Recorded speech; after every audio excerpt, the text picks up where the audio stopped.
Hello and welcome to the show. We are currently experiencing a digital revolution that has forced businesses to reimagine their approach to engaging customers and delivering value through their products and services. The COVID-19 pandemic has underscored the importance of digital transformation for industries, businesses, and society at large. By embracing the power of digital transformation, visionary leaders are creating a more sustainable world by fostering trust through human-centric innovation. However, to ensure that digital transformation delivers on its potential, it's crucial to consider risks beyond the traditional ones we know of. To effectively manage risk during digital transformation, organizations need to take a proactive approach by identifying potential risks and developing mitigation strategies. Additionally, they must equip their employees with their skills and knowledge needed to navigate the changes and continually monitor the transformation's progress to identify any challenges that may arise. So, what steps can companies take to prepare for and mitigate these risks?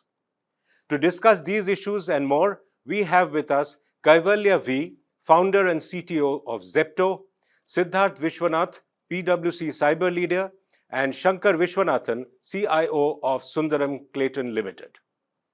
So, gentlemen, welcome to the show. Delighted to have you all with us. I'll start first with you, Siddharth. Looking at the current geopolitical scenario, I mean, you deal with a lot of clients in your role. What do you think is the response from clients around risk as we sort of face what is clearly an uncertain, sort of ecosystem around us? No, I think that's a great question, Sourav. And I think one of the key areas that clients are looking at to say that how do we de-risk in this context of geopolitical scenario? I think two dimensions that I will talk about. One is largely around supply chain. So how do we de-risk from a supply chain standpoint? Would there be countries that could potentially be sanctioned in the future? And therefore, do I need to hedge myself? So I think that's one big area. And the second area is in partnership, whether it's with vendors or with distributors, you've got to be doubly careful now, today's world, to say, are you dealing with an outfit which is where, there are issues around money laundering or there are issues around sanctions. So, all of that has become highly, greatly in focus in many ways. So I think those would be the two areas that I'm hearing from clients. Kaivalya, you are in a business which is all about risk in that sense. I mean, while it's very exciting, it's really important now and it's growing sharply. But at the same time, we've seen how the pandemic has completely upended many businesses, including the likes of your business. How are you now facing the future? I think the pandemic actually gave birth to our business. Groceries, essentials, getting them delivered was especially heightened during the pandemic. When it comes to risk for us, now is obviously the supply chain risks, etc., exist. But what we're thinking about more so is things around security, cybersecurity, etc. Right? At the scale that we're at, millions of transacting customers, there's a lot of information, a lot of data that we have, and so the way we look at it is one big part of it. The other is we're a year and a half, 2-year-old organization, and we've grown very quickly within that. And so thinking about and trying to solve for are more on bringing in a lot more financial controls, financial governance, right? Just to make sure that where there's no risk there as well. So for us, it's more within those two buckets, more on the security front as well as some of the financial controls internally, right? To make sure that as we're building this over the next few decades, we're setting ourselves up for a successful sort of outcome. Shankar, your business also is, and you are you're a CIO. You know what risk is about. What are the key risks you are facing, or you look at in terms of your business? The business we are in, we supply castings to specific manufacturers in Western Europe and in the United States. So what happens is, the German manufacturer I was talking to Siddharth earlier, they are the guys who are supplying the tanks to Ukraine, but they also supply the products that the line that we are in. So what happened was a bunch of Russian hackers got into it and did a denial of service to that. The business we are in, from that unit started getting shrunk, right? The whole production has come to a standstill. today it is them, tomorrow it could be us. That's right. So we have to constantly be looking out for cyber threats, ransomware, cyber attacks, and also new products as they get evolved and getting mature into the market.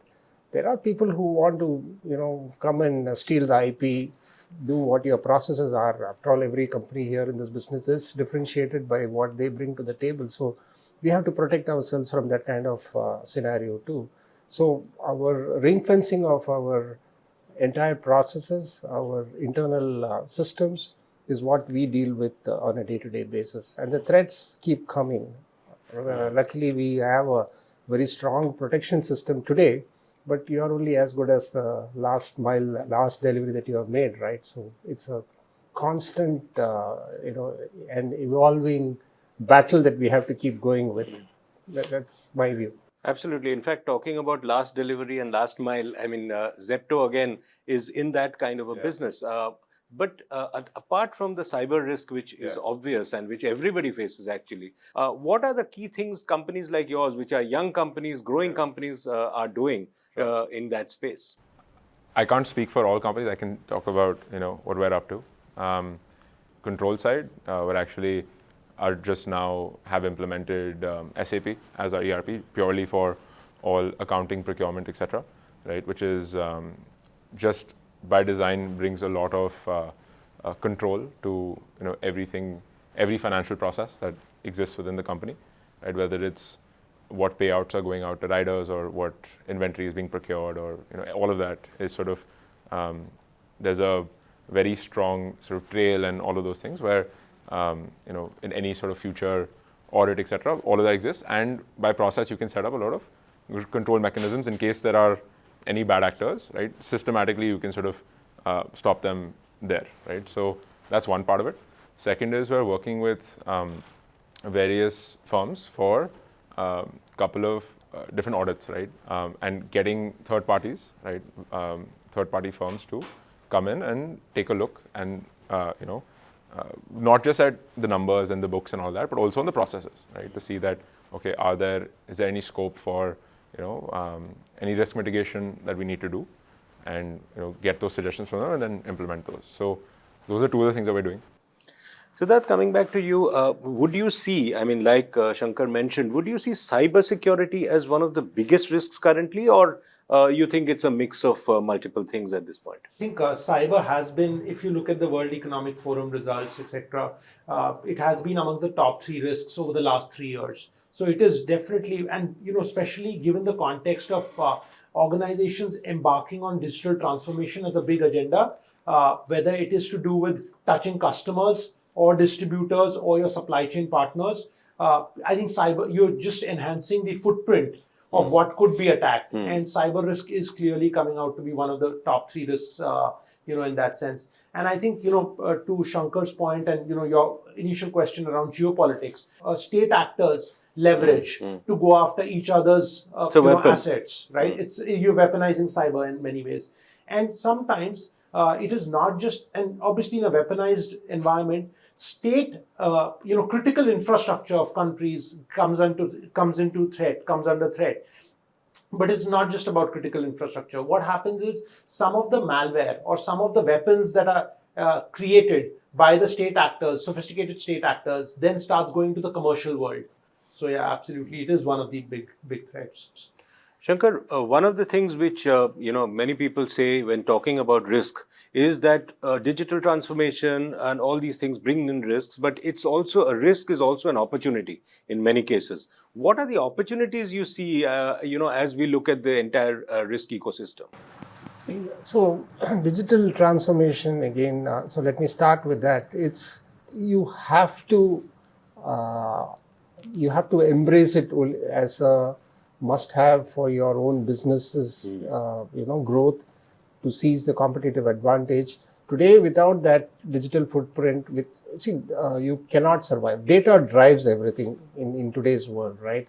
To gather data, you need to have acquisition systems that are covering every aspect of your business. That level of volumes of data comes the need to store it, need to process it, need to have people access it, need to have people who can read that, interpret those insights, and then act on it. That's right. At every stage is an opportunity to perform better, but is also a risk, because if you don't do it right, that is going to be your failure point. Driving point for any digital transformation really has to come from the top, and they have to make the whole ecosystem enabled to get this process going through. The simple thing, you can invest all the money in the most snazzy technology, put all the cyber systems, the whole thing is going to collapse. The challenge really comes in having the adoption kick in. I think that is going to be a key measure for the future, and as firms change into a very data-driven digital transformation mode. But Kaivalya, tell me, when we talk about digital transformation, the big thing which we now have to embrace as well as confront is AI. How do you or firms like you look at AI? Right, our journey actually on this topic of digital transformation has been a bit unique because from day one, right, without technology, our business would not have started. Right, like from being able to deliver in 10 minutes requires how we forecast, right? Forecasting is sort of central to everything in the business because you need to know how many customers are going to open the app in low apparel in a particular hour so that you can plan to have the right number of riders there, even inventory planning, right? Like if you want to sell milk has very short shelf life. At the end of the day, you have a lot of stock that's expired, right? And so forecasting is one big area. Beyond that, what products are recommended to you at every step of the journey. There are a couple of models that recommend those products. So yeah, there are various things like that. Even the things like that. So there are several ways in which we've implemented machine learning, to enhance efficiency, result in a better customer experience, whatever the case might be. So yeah, right now we're just leveraging it for all of those things. In terms of the risks, I don't think that there are risks to the business per se. I think there are more general sort of risks when it comes to the pace at which AI is developing across the world. But we don't see that being like a here and now risk per se. So that he's actually hit the nail on the head. So what are you thinking, and your firm? What's your firm thinking on these things, and what are the client experiences as far as AI goes? Sure. Clearly, as businesses, AI is today, I see it as an opportunity, but obviously the opportunity, if handled in the right manner, right? AI can have biases because of the kind of historical data you feed in, right? So there's a learning that the AI needs to kick in many ways, right? So you've got to basically test out the AI, deploy the right use cases when it comes to AI. The other big issue is, the data.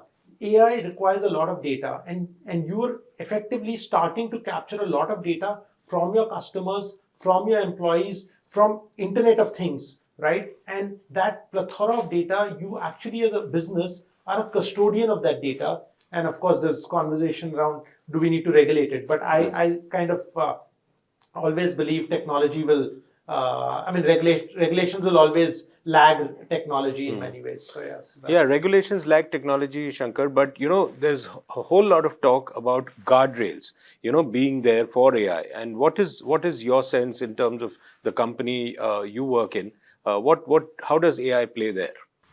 We don't have it now, but we are getting there, and we need it. And the reason is, in our business, the end state is about how our products perform in the field, right? And it's about reputation. It is about the design. It is about the product that we make, the quality that we eventually carry. The residual quality has to be 100%. There's no compromise on that. Today, it is not always. There will always be a 0.00%, 001 or 0.05% where we will have issues. So for us, having an AI engine in place is extremely important to have that roadmap laid out and the ability to predict where we are heading and fulfill that full loop wherein we are able to say it with certainty that yes, we will be able to do this. Today we are doing it. on our experience, right? Tomorrow we will want to do that based on data. And I think that is where we are driving to.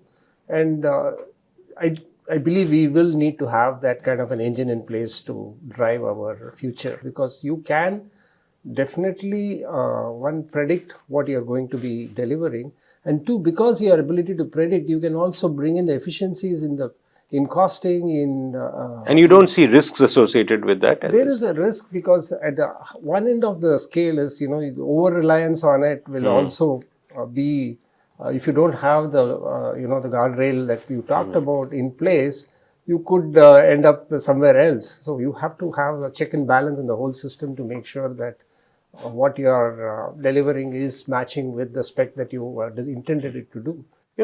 While we talk about digital transformation, Kaivalya, that is also a people business in that sense, because ultimately digital is run by people, whatever you may say. In your business in particular, it's again a very significantly people business. How are you looking at this, and are you using technology in that sense to also keep keep order in the system? I'll give a couple of examples of, yes, the answer to the question is yes. And I'll just maybe give an example. We have several thousands, tens of thousands of delivery partners, right, that are on the ground. And there are a lot of things that you can do in terms of training, and we leverage a lot of bicycles and all of these things, which are generally a bit safer. But we started thinking about, okay, how do we leverage technology, for example, to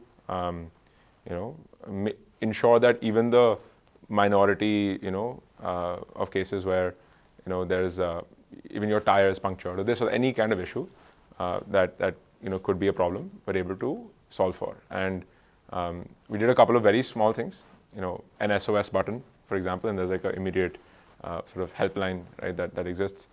Whether, for example, if there has been, like I said, a tire puncture or something as small as that, or there's been, let's say, God forbid, an accident or any of these things, there's a lot of stakeholders within our ecosystem as well that until now have not actually been exposed to a lot of technology. So one example of this would be the farmers that we work with, right? Until now, there's been pretty much no technology employed, in a big part of the agricultural sector. And for a big chunk of the fruits and vegetables that we buy, 70% or so, we buy ourselves from farms, right?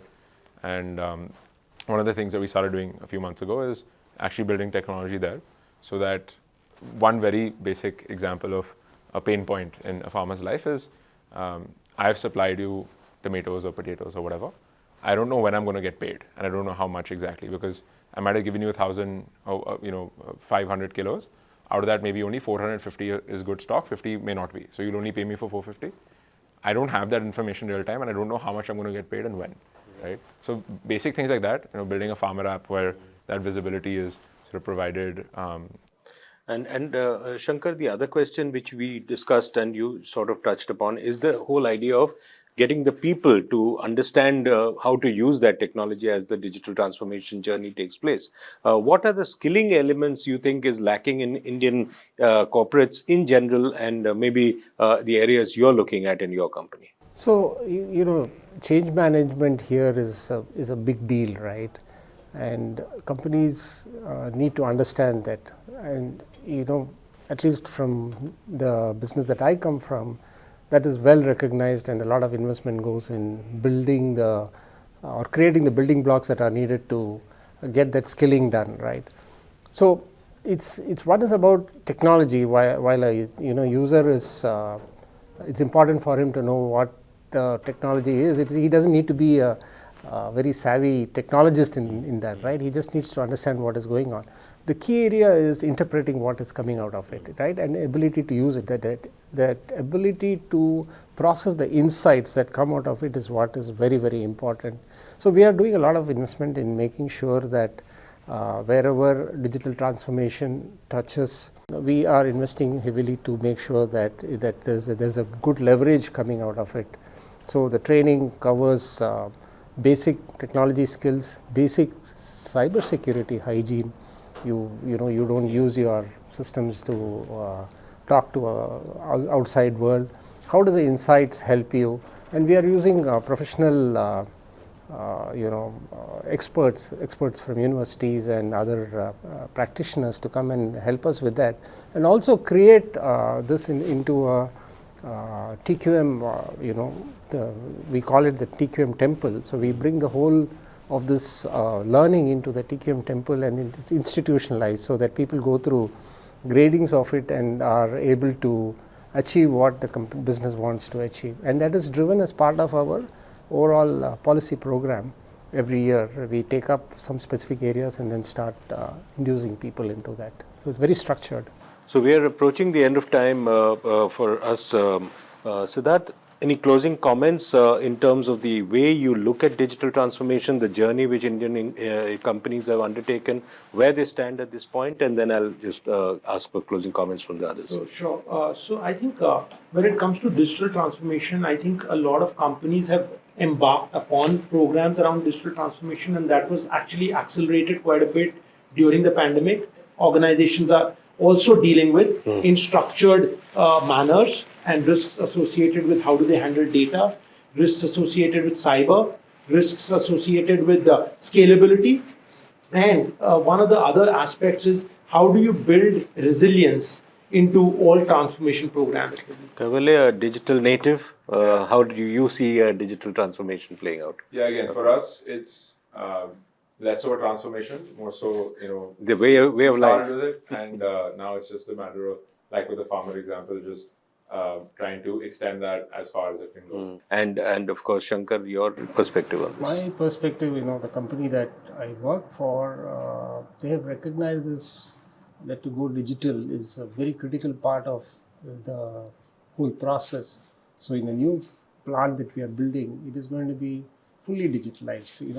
Multiple use cases are being brought in to support to bring in the efficiency that we need, and we are putting a very solid infrastructure in from a IT networking standpoint to support this, and a number of use cases range from everybody to run the business. So exciting times, but also uncertain times, and companies, India Inc. is well on the way in the journey to digital transformation. Thank you very much, gentlemen, for your perspectives, and thank you very much for being on the show. Thank you. Thank you.